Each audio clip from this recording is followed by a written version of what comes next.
All world wars started with two countries and eventually sucked in other nations.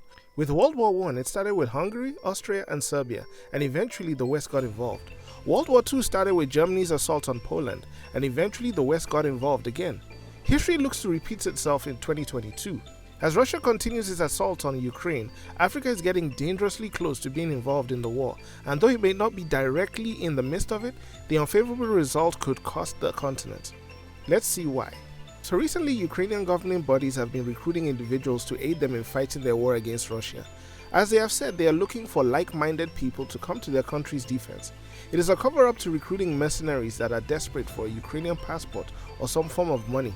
Shockingly, there are hundreds of Africans lining up for this opportunity, and though some have been asked to pay $1,000 to acquire transportation into Ukraine, it reveals the state of our continent as a whole. African leaders have voiced their displeasure in this action. However, there are many Africans who are willing to fly over to Ukraine, fight, and possibly die for a country that does not accept them as its citizen. This mentality can create a domino effect. Russia has already threatened the world to not get involved in its fight with Ukraine, and if it is apparent that there are African fighters on the front lines of the Russian war, Russia will only cut ties with the corresponding nations. Russia would not have the ability to battle African nations at the same time. However, if the story evolves, what's to say an ally may not wage war, dragging in the AU? We can point fingers at our leaders for not managing our African countries well, resulting in people wanting to die for money. However, self-pride should always take precedence. Africa made the first mistake of not pulling out its people when Russia was increasing its military presence on the Ukrainian border.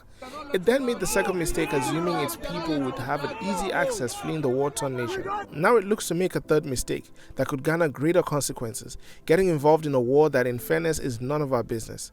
If you know anyone willing to join the battle in Ukraine, please do your best to prevent it from happening.